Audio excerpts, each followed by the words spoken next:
a time and place for everything. You know, I'm not sitting up here and giving you a definite decision on how I'm feeling right now.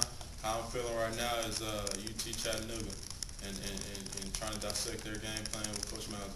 Is your game good enough for that next level right now? You know, that's not up to me.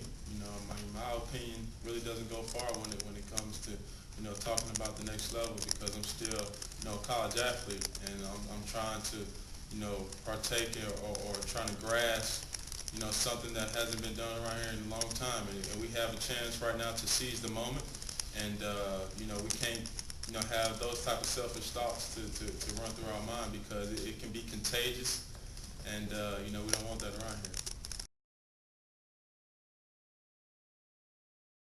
You know, I have a chance to go visit, you know, some kids at, you know, the local elementary school, and it's been fun for me. And, you know, I know they're having a blast themselves. And I'm just, you know, they're kids that was so-called, you know, problem child.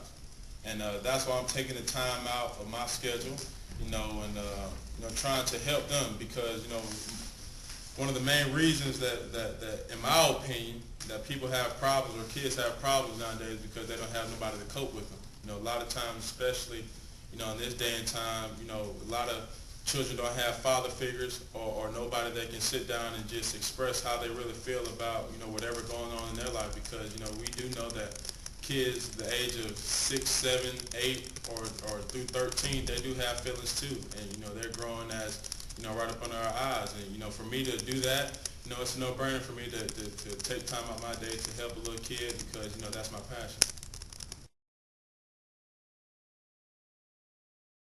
Not really, because I know they don't know much about who we are, what we do have, what we don't have. They don't, you know, they sit on a TV set all day. You know, they don't know. I'm a part of it, so I know what we have and what we don't have. So it doesn't faze me at all. Does it bother you, though, that in a sense that your fate is determined not by a playoff system but by computer formulas and guys that don't know? Well, you know, I think that our strength of schedule is probably one of the best in the country, and if we keep winning, that's all we can do. So we just do all we can do. Everything will work out for itself. And so it doesn't bother me. It means a lot to us. I know we like to, you know, be appreciated for what we do, but you know, every day I turn on ESPN and see, you know, Cam making a huge run or throwing the football well, and you know, somebody else doing some good things. You know, that's appreciation in itself too. So. Is that just kind of the fate of an offensive lineman, the lineman that you get your satisfaction from what somebody else, from making it possible for somebody else to do something? You have to learn that at a young age too. I mean, in junior high, you know, you start seeing all the girls in the class, start thinking to the guys that carry the football. You just kind of sit back and you're like, well, you know, the reason you got that date was because of me.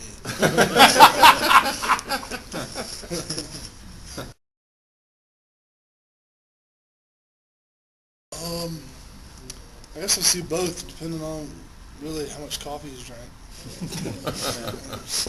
how much gum he's chewing.